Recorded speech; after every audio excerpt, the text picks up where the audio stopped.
Tarde Serena e é um prazer receber vocês nessa nossa morada.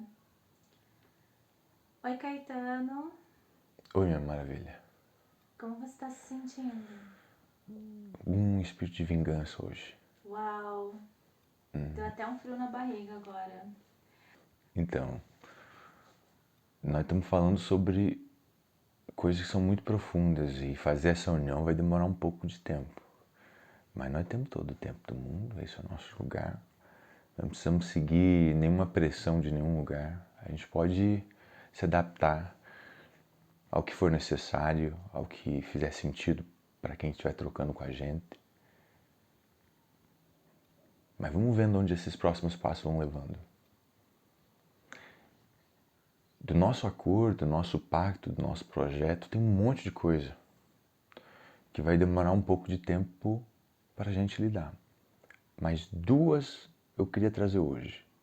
Eu joguei elas pro lado no último vídeo e vou puxar de volta. Queria puxar esses conceitos de mundo de dentro e feminino.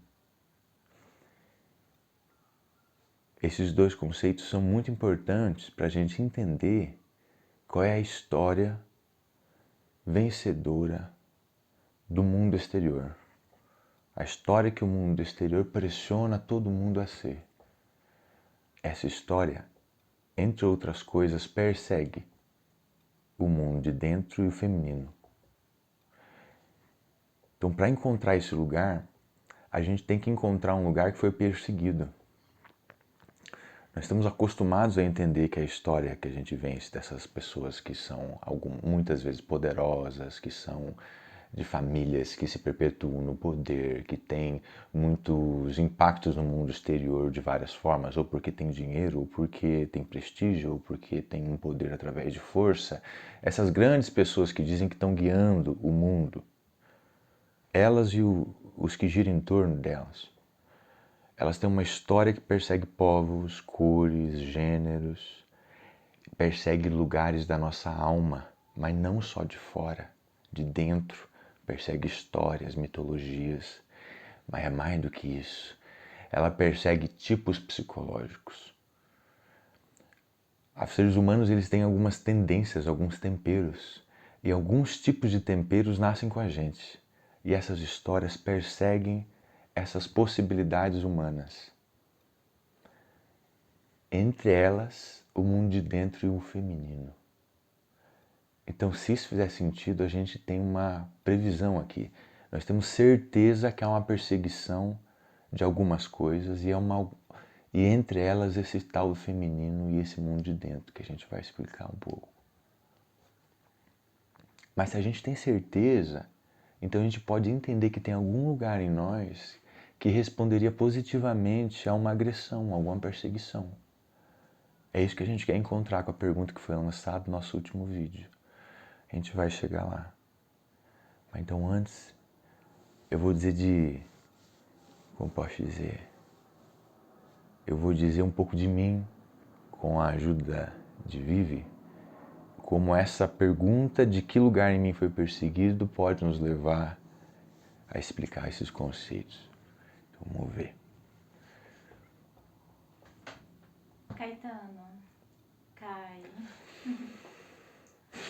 quando você recebeu um não? Quando você recebeu um não? Então essa é uma pergunta muito potente, ela vai para vários lugares. Mas tem um que capitaneia os outros, que tem uma gravidade muito forte, então ele prevalece. E o que prevalece é difícil de explicar. Às vezes a gente cria metáforas para representar partes da nossa vida, que não necessariamente são memórias que a gente viu com olhos de fora, mas são histórias que fazem sentido para dentro e explicam como uma metáfora o que a gente viveu. Então eu não sei se isso aconteceu no mundo de fora, mas com certeza aconteceu no meu mundo de dentro e representa o que eu vivi para fora. A imagem é a seguinte: Tem muito mais para além disso, eu tenho certeza, mas ela precisa ser dita. É um lugar que eu conheço já. É um lugar que eu já visitei outras vezes. Eu tô correndo, que eu adorava correr, e eu tenho meus 6, 7, 8, 9, 10 anos. Eu posso variar dependendo do momento, minha altura, o estado de maturidade. Varia um pouco, mas é uma criança que corre, gosta muito de correr e em algum momento recebe um tapa duro e seco. E esse tapa, como uma bolha de sabão, explode o que estava acontecendo. E o que entra no lugar é algo duro, sólido, árido, frio. Essa imagem, ela me representa. Ela é tipo ela é um templo. Em mim, um lugar que eu posso visitar e sei que daqui gira um monte de coisa. Habita seres, habita histórias. Né? E se eu fosse tentar trazer com palavras um pouco mais, o que isso poderia dizer ainda mais um pouquinho, eu diria o seguinte: é como se o tapa dissesse que aquilo que eu estava fazendo, tipo correndo, tinha que ser diferente. Não podia ser daquele jeito. Mas daí como é que funciona para mim? O que é correr? O correr para mim, quando criança, tem muito do meu corpo. Que era um corpo potente, rápido. Tinha fôlego, me acompanhava. A minha intenção que eu tinha, o que eu intencionava de fazer com o meu corpo, eu razoavelmente conseguia. E correr era uma delas, o vento, capacidade de fazer curvas, eu gostava muito de correr. Me dava liberdade. Liberdade. Vamos ter esse lugar aqui, ó, esse templo tem muita coisa aqui. Liberdade, o lugar que eu sinto mais livre é um lugar que é aí que eu começo a explicar. E vou explicar assim, porque a história que venceu o mundo de fora é tão poderosa que ela detém a verdade, entre aspas, como se fosse a verdade, mas é a verdade. Então a melhor forma de dizer sobre uma parte que é perseguida dessa história é dizer que não é a história principal. É o resto, o outro lado, o que não são os principais. Isso vale para vários momentos e vai valer agora. Então funciona assim, ó. Essa história de fora aí diz que o que importa é o mundo de fora. A história de fora que venceu diz que o que importa é o de fora e que a gente tem que olhar para lá, que lá está a realidade. Ok? Então é o seguinte. O que nós queremos saber, o lugar do qual a gente quer saber e conceituar aqui, é um lugar que não é o de fora. O resto, o que sobrou. Isso que não é de fora. Esse é o lugar em que eu me sinto mais liberto, em que eu corro com mais liberdade. E este é o lugar em que eu recebi os tapas mais doídos e árduos, que me faziam olhar para fora. Mas mais do que isso. Uma coisa é meu corpo olhar para fora, para um buraco que eu tropecei e que eu tenho que aprender a respeitar. Outra coisa é eu tenho que olhar para fora e aceitar um mundo injusto. Quando o tapa me leva para fora na forma de um buraco, ele não é tapa. O mundo exterior ele é um desafio para essa narrativa desse Caetano que é para dentro, e muitos são para dentro. Se você se identifica, fica aqui com a gente. Muitos são para dentro. Então, para nós ir para fora não é fácil, mas é mais do que isso. A história de fora é insuportável. Essa daqui que a gente tem. Absolutamente injusta. Desigual. Então é esse o meu tapa que levava para fora. Esse foi um lugar meu primeiro perseguido. Muitas vezes, eu não sei nem quantas vezes, eu ainda estou revendo para saber o que aconteceu. Quantas vezes fui chamado de vagabundo, aéreo, estranho, meio sonhador, idealista, provocador, demônio. Quantas vezes? Uma hora pega e você vai falar, então eu vou vestir. Foi o que eu falei esses dias, né? Então eu vou vestir essas carapuças. Vamos ver o que vai acontecer. Sou desse mundo de dentro, levei tapa para vir para fora e levei outro tapa, que também é importante para a gente conceituar, para ver o que essa pergunta do quando você recebeu um não, né? Como pode responder de mim, mas pode ajudar a responder de todo mundo que sofreu por essa história de fora. Tem coisas que são particulares, mas tem coisas que são coletivas, a gente compartilha, talvez seja o caso.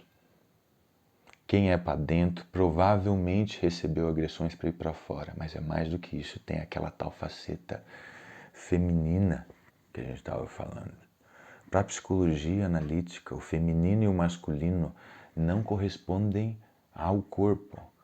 São possibilidades da alma, não tem nada a ver com a genitália. Só que nós estamos confusos aqui, porque a história vencedora desse mundo de fora separou o masculino e o feminino com muita intensidade. E ele vive justamente a história de como ele vai retomar esse masculino e feminino através de uma grande revolução. Aqui está o nosso Apocalipse. E esses dois conceitos são os dois primeiros selos desta revelação cristã. E nós estamos indo para frente. Com a ajuda de todo esse lugar aqui interdisciplinar, nós vamos para frente.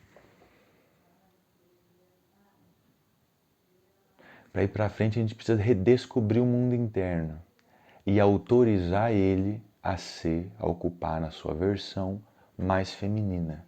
Aqui vale para qualquer parte nossa.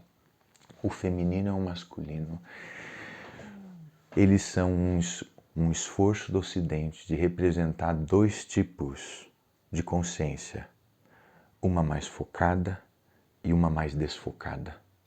A mais focada, mais masculina, se ocupa em simplificar o mundo e se preocupa e gosta mais das coisas que consegue mais ou menos controlar. O interesse dessa luz focada no mistério, no novo, é sutil. Acontece, ele desbrava o mundo, mas como força masculina, essa consciência tenta resistir às mudanças. E quando resiste, mais ou menos, consegue se regozijar, ficar feliz de que resistiu bem forte. Mas ao mesmo tempo é mais ou menos.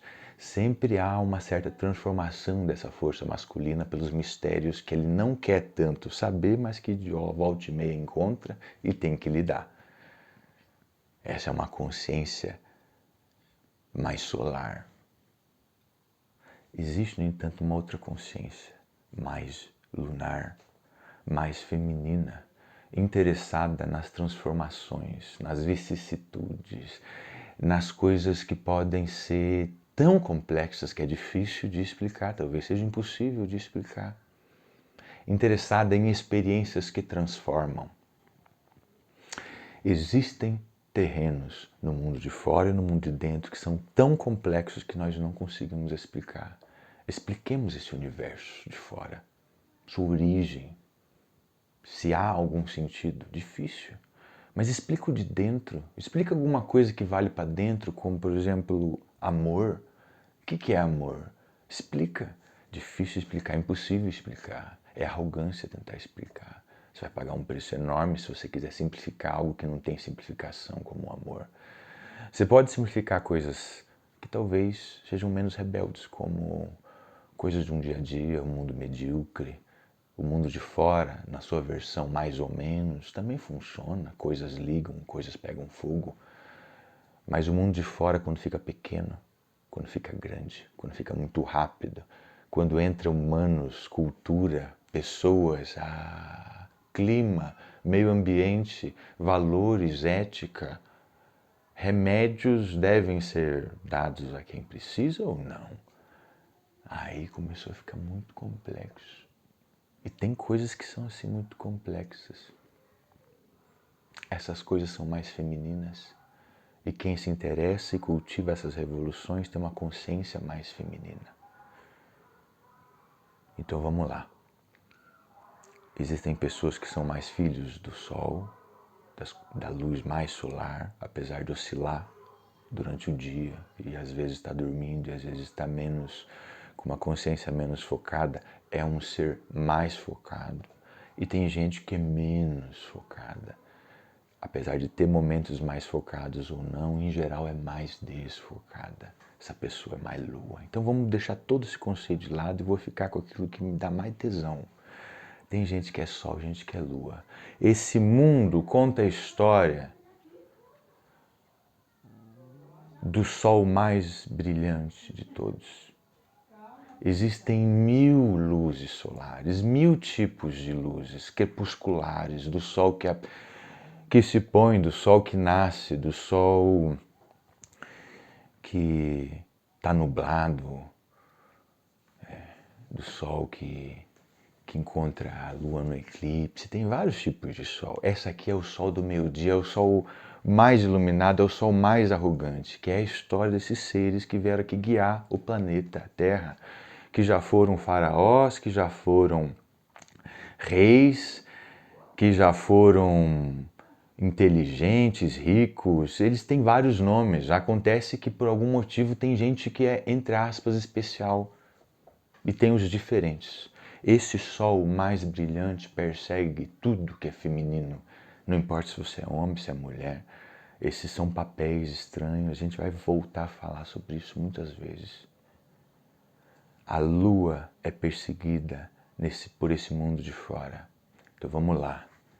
Toda faceta sua, malandra, safada, curiosa, com vontade de fazer diferente, de descobrir algo, sei lá, ver o que tem ali, de não seguir bem o todo mundo, de fazer coisas, sei lá, que não tem explicação tão óbvia. Essa parte sua foi massacrada.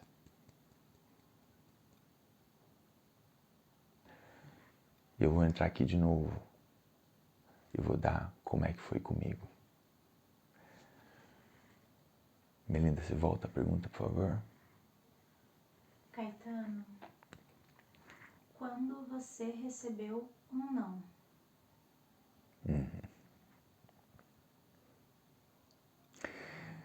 Fica misturado para mim na história que conta em algum grau o meu cabelo e uma experiência que tive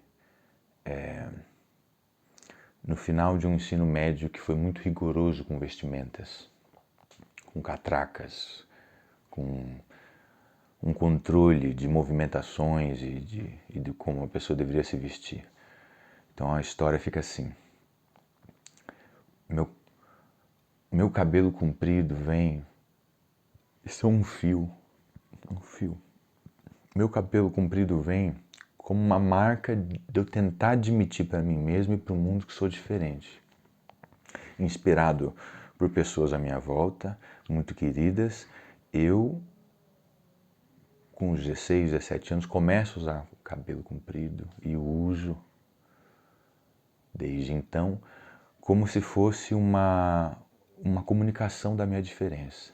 A metáfora que eu tinha é, se eu fosse monge, que é uma outra história, eu rasparia. Então, eu resolvi viver na cidade, então eu vou deixar a marca de um outro jeito, eu vou deixar crescer. Acho que é o mais estranho que eu consigo ser. Continuação dessa experiência, nesse ensino médio em que eu tinha que vestir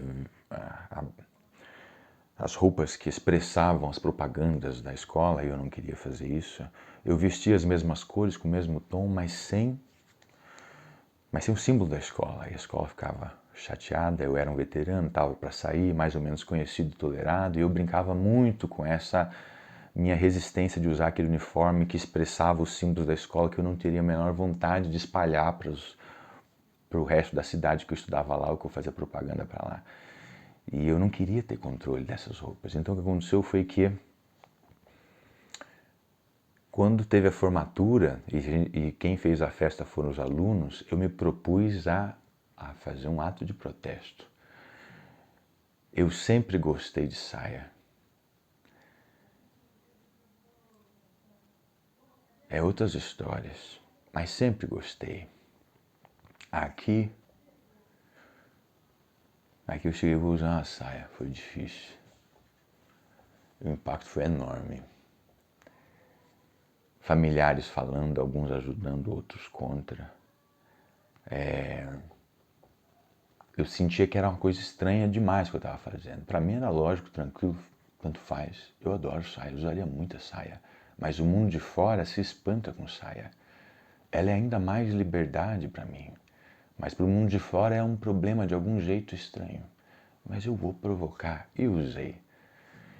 Em algum momento eu tiro, minha calça teve que ficar embaixo da saia, porque podia gerar alguns problemas, era difícil. Eu escutava vozes de pessoas de fora dizendo que aquilo era muito temeroso nos inícios dos anos 2000. 2000? 1999? 2000, por aí. Início desses anos 2000.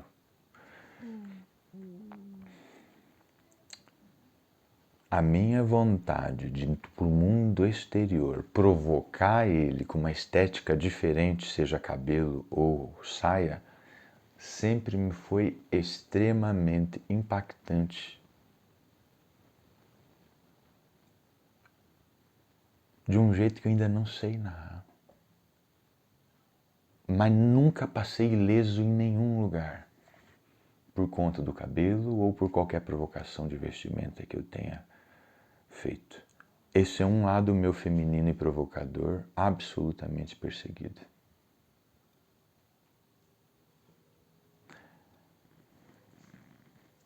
O mundo de dentro e o feminino são os dois primeiros selos desse apocalipse. Vamos lá? A minha primeira memória é meu tapa. E eu tenho aqui algo na minha mão que representa isso para mim. A segunda é esse meu cabelo, barra saia, barra provocação do mundo, o quanto eu consegui. Essa malandragem, essa vontade de experimentar, de ser diferente, de não aceitar a regra. A minha lua me mostrou essa parte. O meu mundo de dentro me mostrou essa outra parte. Eu dou para vocês. Vocês têm que pegar aí. E com essas duas coisas, vocês têm que colocar a alma de vocês. Fazer a pergunta que a Vivi lançou 2 vezes. Ir numa vez para uma parte de vocês que é de dentro. O que é dentro? Isso que não é de fora. Tenta. Ouvir uma voz de dentro, uma imagem de dentro, em que foi perseguida, essa faceta aí. Veja se faz sentido para ti. Veja o que isso vira. Guarda. Pega outra pergunta. Se fizer sentido, direciona para ti de novo e pergunta sobre essa parte malandra revolucionária diferente. Vê o que vem, vê o que transforma essa segunda parte. Esses são os 2 selos. Se você encontrar, eu convido você a ficar com eles, porque com eles a gente vai abrir o nosso terceiro selo daqui um pouco. Então, essas são 2 selos, 2 chaves que vão abrir o nosso terceiro selo, nossa terceira porta, nosso portal. Então a gente tem que ir para o mundo de dentro e para uma faceta malandra e ver o que a gente consegue com esses 2. Eu tenho mais 2 aqui que são meus, Então você pode ficar com os teus e fazer uso como quiser. Então vamos ver como é que fica para mim. Eu quero ir de enfronte ao meu terceiro selo. E eu vou carregar esse primeiro selo, esse segundo selo, e quando chegar de frente dele, eu quero abrir esse terceiro selo e me defrontar com o que a união desses 2 vai me trazer. E daí eu vou ficar com isso e a gente volta no nosso próximo encontro. E se você quiser fazer o mesmo, a gente troca. Quem sabe você traz aqui pra gente e a gente vê o que acontece. Tudo bem? Então vamos lá. Meu primeiro selo é meu tapa.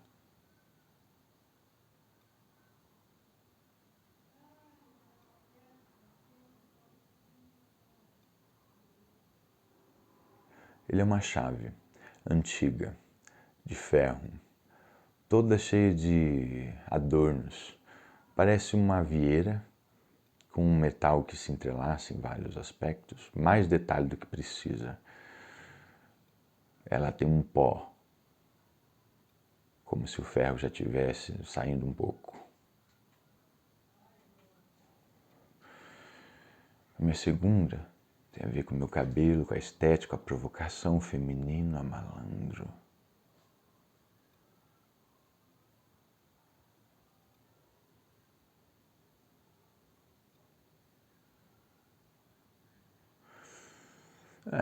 Aqui eu tenho esse bigode que eu ostento.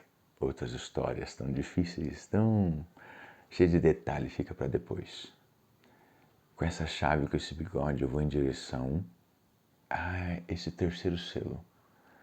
Meu terceiro selo agora me vem perto, como se fosse uma porta enorme no meio de um monolito de pedra, muito irregular. A porta enorme, ou um portão enorme, ele tem metais que se protuberam como se fossem espinhos enormes e daqui a pouco se mexem um pouco e viram braços. Ele é absolutamente vivo, tem algo de mutante. O que será que tem? Eu vou com o bigode, eu vou com a minha chave, eu vou em direção a esse portão e a gente se vê daqui a pouquinho.